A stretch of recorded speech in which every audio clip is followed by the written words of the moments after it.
Judicialização da saúde, competência e requisitos de acordo com a jurisprudência do STJ-STF.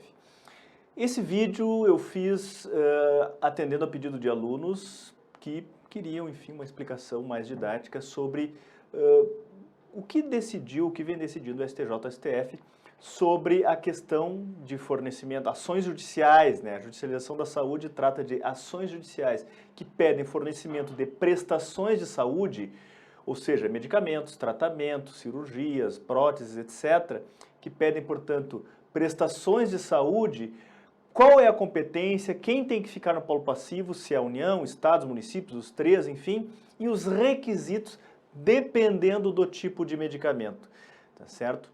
Inicialmente, o STF havia decidido que poderia haver o chamado controle judicial de políticas públicas de saúde, que o judiciário poderia determinar ao poder público o fornecimento de medicamentos e tratamentos, mas no início a situação era ainda muito controversa, muito obscura, nós não sabíamos exatamente quem deveria ficar no polo passivo, se decidiu que haveria uma obrigação solidária, então os três deveriam ficar, se os três deveriam constar no polo passivo, a ação poderia ser julgada pela Justiça Federal ou pela Justiça Estadual, se o autor não ajuizasse contra a União. Enfim, como funcionava isso também, a questão dos requisitos, era necessário ou não, seria necessário ou não comprovar a incapacidade financeira do autor, enfim, diversas nuances que acabaram sendo, de certa forma, hoje esclarecidas. Claro que ainda vai haver outras decisões do STF a respeito, mas pelo menos em parte esclarecidas pelo STJ e pelo STF. Na prática é muito mais complexa essas questões, seja de requisitos, seja de competência. Mas o que vai cair no concurso de vocês, basicamente, são essas decisões em recurso repetitivo e repercussão geral do STF e do STJ, e também incidente de assunção de competência. Vamos iniciar, então, com a nossa apresentação. Inicialmente, vocês precisam diferenciar cinco situações. Primeiro, aquelas ações em que se pede um medicamento ou um tratamento, ou uma cirurgia, enfim, uma prestação incorporada no SUS, nas listas do SUS, no RENAME, enfim, que é padronizado pelo SUS, que o SUS já fornece espontaneamente. Segundo caso, em que se pede medicamento não incorporado ainda pelo SUS, mas um medicamento com registro na Anvisa. Terceiro caso, em que se pede um medicamento ainda sem registro na Anvisa e, obviamente, também não incorporado. O quarto caso, em que se pede um medicamento experimental, que não tem nenhum pedido de registro na Anvisa e nem registro em outras agências de outros países, é experimental, em fase de testes ainda. E a quinta situação, o uso off-label, ou seja, um uso diverso do autorizado para aquele medicamento. No caso que se pede o fornecimento, por exemplo, de um medicamento, mas para uma doença diferente daquela para a qual aquele medicamento é autorizado. Primeiro caso, então, medicamentos incorporados pelo SUS, padronizados nas listas do SUS, no RENAME, etc. Nesse caso, vale, conforme o tema 1234 do STF, muito importante a leitura do tema 1234, recurso extraordinário 1366243, em que suspendeu em parte a decisão do STJ no IAC 14, porque nesses casos também de medicamentos padronizados, antes o STJ entendia que caberia ao autor eleger contra quem ajuizar a ação, União, Estados e municípios. E claro, a competência da Justiça Federal ficaria a critério do autor colocar ou não a União no polo passivo. Mas o STF suspendeu em parte, na verdade, uma decisão liminar, não é uma decisão final ainda do STF sobre o assunto.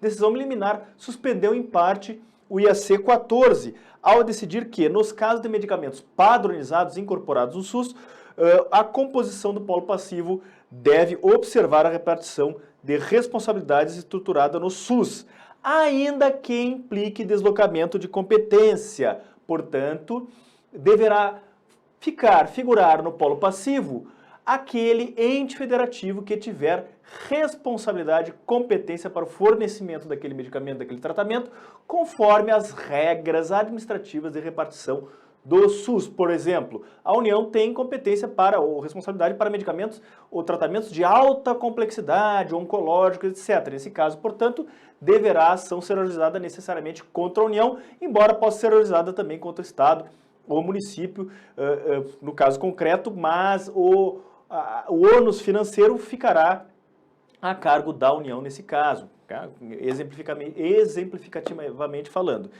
Mas no caso de medicamento padronizado, diferente do não padronizado, vou frisar bastante essa questão, não se exige comprovação de capacidade financeira do autor.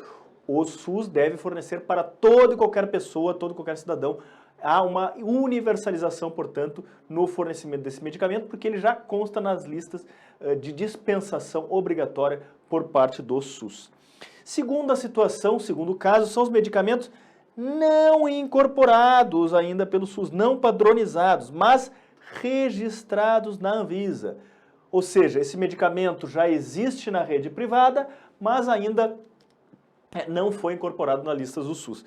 Nesse caso, se aplica o IAC 14, Incidente de Assunção de Competência 14 do STJ, conflito de competência 188002, julgado em 2023. O que decidiu o STJ nesse caso? Primeiro, que a competência do juízo se dará de acordo com os entes contra os quais o autor elegeu demandar. Portanto, o autor decide aqui se vai ajuizar a ação contra a União ou não, contra o Estado e município, no caso concreto, ok? E a competência da Justiça Federal vai ficar a critério do autor ter ajuizado a ação ou não contra a União. Segunda questão, as regras de repartição de competência administrativa do SUS não devem ser invocadas para alteração ou ampliação do polo passivo delineado pelo autor, porque se trata de medicamento ainda não incorporado na lista do SUS, mas apenas para depois, eventualmente, redirecionar o cumprimento da sentença ou determinar o ressarcimento da entidade que suportou o ônus financeiro no lugar do ente público competente. Portanto, a discussão sobre a repartição de competências administrativas do SUS, nesse caso de medicamento não incorporado, vai ser importante apenas depois para direcionar a execução ou o ressarcimento financeiro em favor daquele ente que eventualmente veio a suportar o ônus financeiro de fornecer um medicamento, um tratamento, etc. E além disso, a competência da Justiça Federal, nesse caso, sempre é determinada, claro, em razão da pessoa, artigo 109, inciso 1 da Constituição, regra matriz de competência da Justiça Federal, apenas será de competência da Justiça Federal a ação cível em que a União, autarquias federais ou empresas públicas federais figurarem no polo passivo ou no polo ativo ou como terceiro interveniente, no caso como réu, no caso dessas ações, obviamente, nós estamos tratando de ações contra a União, etc. E se o autor não colocou a União no polo passivo, não pode o Estado colocar a União no polo passivo de ofício e mandar o processo para a Justiça Federal. E aí sim, o juiz federal, nesse caso, inclusive no caso de medicamento incorporado, deverá analisar se há ou não interesse da União e decidir se não, por exemplo, se não houver interesse da União, retira a União do processo e devolve o processo ou manda o processo para a Justiça Estadual. Muito bem, ainda sobre o medicamento não incorporado, o que decidiu o STF então? Nós tínhamos então a decisão do STJ no IAC 14 e o STF no tema 1234 da repercussão geral em decisão liminar ainda pendente de julgamento final de mérito. Decisão liminar decidiu o seguinte: primeiro, que para medicamentos não incorporados devem ser processados e julgados pelo juízo estadual ou federal ao qual foram direcionados pelo cidadão, pelo autor, vedada até o julgamento definitivo do termo 1234, que ainda não aconteceu, a declinação da competência ou determinação de inclusão da União por parte do juiz estadual, obviamente. Não pode. Se o autor, por exemplo, ajuizou uma ação pedindo um medicamento não incorporado contra o Estado ou contra o município, ou contra o Estado ou município, não pode o juiz estadual incluir a União nesse caso. Mas para fins de segurança jurídica, o STF decidiu que, ou na verdade, decisão liminar, que os parâmetros para processos ainda sem sentença prolatada até a data da decisão, ou melhor, esses parâmetros servem para processos ainda sem sentença prolatada, ou seja, depende de contra quem o autor ajuizou a ação. Se já tiver sentença prolatada, permanece com o juiz sentenciante. Aqui, portanto, se eventualmente houve antes disso uma decisão do juiz estadual colocando ou determinando a inclusão da União no processo, mandando para o juiz federal, o juiz federal sentencia o processo antes dessa data aqui, 5/2/2023, nesse caso, portanto, vai permanecer com o juiz federal a execução dessa sentença, tá certo? Para fins de segurança jurídica, decisão liminar no tema 1234. Por fim, a responsabilidade da União pelo custeio e ou aquisição de medicamentos, por si só, não é suficiente para atrair a competência da Justiça Federal nesses casos de medicamentos não padronizados, tá certo? Não padronizados. Isso aí, essa questão, a responsabilidade da União pelo custeio ou fornecimento, aquisição de medicamentos, apenas será importante, como eu disse para vocês, no caso depois de direcionamento, da execução ou ressarcimento das despesas com o fornecimento do medicamento. Ainda sobre medicamentos não incorporados, agora os requisitos. Falamos da competência e os requisitos. Aqui muito importante, tá? Antes se entendia que para medicamentos não incorporados, sempre a União também deveria estar no polo passivo, além dos medicamentos sem registro na Anvisa. Agora não. Depende de contra quem o autor ajuizou a ação. Medicamento não incorporado pode ser também ajuizado na Justiça Estadual, tá certo? Muito cuidado com isso. Agora os requisitos para fornecimento de medicamento não incorporado, não padronizado do SUS, mas com registro na Anvisa. Quais são os requisitos?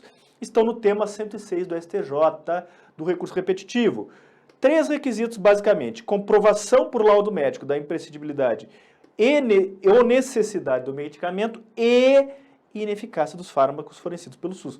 Muito importante, não basta apenas comprovar que o medicamento é necessário ou imprescindível para a saúde do cidadão. Deve-se comprovar também que aqueles medicamentos que já são fornecidos pelo SUS não são eficazes para aquela doença específica. Aí sim nós podemos falar em determinação judicial, possibilidade de determinação judicial para fornecimento de medicamento não incorporado na lista do SUS. Além disso, aqui sim tem que comprovar incapacidade e hipossuficiência financeira, diferente dos medicamentos incorporados e padronizados. Naqueles não precisa comprovar a hipossuficiência financeira, aqui precisa para o não padronizado. E por fim tem que ter registro na Anvisa, observados os autorizados, não pode, como regra, off-label, como nós vamos ver depois sobre eles. Agora a terceira situação, medicamento sem registro na Anvisa e obviamente não incorporado no SUS. Aqui se aplica o tema 500 da repercussão geral do STF, julgado em 2019. Em regra, não pode o juiz determinar ao poder público o fornecimento de medicamentos sem registro na Anvisa. Claro, a Anvisa que faz o controle sanitário, o controle da saúde, da eficácia, da possibilidade de fornecimento, os custos e benefícios, os impactos, os efeitos colaterais daquele medicamento, tudo isso quem faz é a competência da agência reguladora, a Anvisa, tá certo? Isso como regra, mas há uma exceção em que o STF abriu exceção no tema 500. Qual é a exceção? Primeira questão, primeiro requisito para se aplicar essa exceção. Deve haver mora irrazoável da Anvisa em apreciar o pedido de registro. Claro, então tem que ter um pedido de registro. Houve um pedido de registro por uma indústria farmacêutica, uma empresa farmacêutica, na Anvisa, e a Anvisa está em mora em apreciar aquele pedido, concedendo ou não o pedido de registro. Independente disso, a Anvisa pode eventualmente negar o pedido de registro, mas no caso concreto não há nem negativa e nem concessão. Cuidado, se a Anvisa já negou, já há uma negativa por parte da Anvisa, aí nesse caso não se aplica exceção. Muito cuidado ali na hora da prova, eventualmente, que pode ter uma confusão aí por parte do examinador. É só se houver mora irrazoável. A mora se dá quando ultrapassados os prazos previstos na Lei 13.411, que aqui não nos interessa. E além disso, mais 3 outros requisitos. Claro, tem que ter primeiro pedido de registro na Anvisa. Para nós falarmos em mora da Anvisa, tem que ter um pedido prévio. Mas há uma exceção, que é a exceção da exceção, ou seja, que para fornecimento do medicamento sem registro na Anvisa, não precisa de pedido de registro. Que caso é esse? Medicamentos órfãos para doenças raras e ultra raras. Então, fixem bem esse conceito. Medicamentos órfãos para doenças raras e ultra raras. O que isso significa? Basicamente, resumidamente, são medicamentos para doenças tão raras que não haveria um interesse econômico por parte da indústria farmacêutica em pedir o registro daquele medicamento. Portanto, nesse caso, é razoável dispensar, no caso concreto, que haja algum pedido de alguma empresa para a Anvisa de registro daquele medicamento. Então, nesse caso, excepcionalmente, se permite, permite o fornecimento do medicamento, ou determinação judicial de fornecimento do medicamento sem registro na Anvisa, ainda que não haja pedido ou qualquer pedido em trâmite na Anvisa. Segundo requisito, existência de registro do medicamento em renomadas agências de regulação no exterior, em outros países, Estados Unidos, Canadá, Europa, etc. Então, renomadas agências do exterior têm que já ter registrado esse medicamento para uso naqueles países. E aí, nesse caso, nós podemos, pelo menos, presumir uma segurança sanitária no uso daquele medicamento. E, por fim, inexistência de substituto terapêutico com registro no Brasil. Fixem, portanto, esses requisitos para fornecimento de medicamentos sem registro na Anvisa, na judicialização da saúde, em ações judiciais nós estamos falando, claro. Aí a pergunta que eu faço, tem que ter, ou é necessário comprovar incapacidade financeira nesse caso? Bom, o STF não decidiu sobre isso expressamente no tema 500. Há em alguns votos, por exemplo, no voto do ministro Dias Toffoli, que deveria comprovar também a incapacidade financeira, demonstrando o alto custo do medicamento, etc. Mas no caso concreto, por se tratar de medicamento sem registro na Anvisa, é claro que ele também não estará padronizado no SUS. Portanto, na prática, se exige também a comprovação de hipossuficiência financeira. Mas se cair na prova de vocês apenas esses requisitos, é isso que está no tema 500, coloquem como correto. E por fim, a ação, nesse caso específico, a ação judicial tem que ser sempre ajuizada contra a União, porque haveria interesse da Anvisa, interesse da União com relação ao controle sanitário, controle de saúde, etc., daquele medicamento. Então, apenas no caso de medicamento sem registro na Anvisa é que a União tem que estar necessariamente no polo passivo e, portanto, claro, consequentemente, competência da Justiça Federal. Não vale, cuidado, para medicamento não padronizado, mas com registro na Anvisa. Nesse caso, a competência de quem? Depende contra quem o autor ajuizou a ação. Já falamos sobre isso. Quarto caso são os medicamentos experimentais. O que decidiu expressamente o STF no tema 500 sobre os medicamentos experimentais? Sem comprovação, isto é, aqueles medicamentos sem comprovação científica, de eficácia e segurança e ainda em fase de pesquisas e testes. Nesse caso, decidiu o STF expressamente, não há nenhuma hipótese em que o Poder Judiciário possa obrigar o Estado a fornecê-los. Portanto, não pode o juiz determinar o fornecimento de medicamento experimental, ainda em fase de testes, sem registros em renomadas agências do exterior, sem pedido de registro da Anvisa, nada. Está em fase de testes. O juiz não pode determinar o poder público fornecimento. Claro, ele diz o seguinte também o STF, complementa. Isso, claro, não interfere com a dispensação desses fármacos no âmbito do programa de testes clínicos, etc., nos termos da regulação aplicável. Mas isso é uma situação diferente do juiz simplesmente determinar o fornecimento. Não pode em nenhuma hipótese, cuidado. Nenhuma hipótese, cuidado. Por que eu chamo a atenção aqui do nenhuma hipótese? Porque normalmente quando o candidato enxerga na prova a palavra nunca, sempre, nenhuma hipótese, parece que, bom, mas será que há uma exceção aqui? Vou botar como errado isso aqui. Não, nesse caso não. É nenhuma hipótese mesmo. E para finalizar, medicamentos uso off-label, ou seja, o uso diferente do autorizado. Foi autorizado o uso do medicamento pela Anvisa para uma doença X e o autor quer para uma doença Y. Nesse caso, como regra, o Estado não é obrigado a fornecer medicamento para utilização off-label, salvo autorização da Anvisa. Eventualmente, ajuizada a ação, não se aplica o tema 500. A União não precisa estar na lide, no caso de medicamento off-label. A União não precisa estar na lide, então se aplica a regra do medicamento não padronizado. Aplica-se a tese do IAC 14, medicamento não padronizado, depende de contra quem o autor elegeu como réu. E aí se aplicaria como exceção também os requisitos dos medicamentos não padronizados, no caso do uso off-label, tá certo? E se for uso off-label também do registro da Anvisa, os requisitos apropriados também, inclusive incapacidade financeira, etc. Comprovação da ineficácia dos medicamentos fornecidos pelo SUS e comprovação da eficácia daquele medicamento para a doença no caso concreto. É isso então, pessoal. Espero que sejam úteis essas minhas considerações. Grande chance de cair essa questão na prova, nas provas de vocês, e até a próxima, sempre aí à disposição para dúvidas.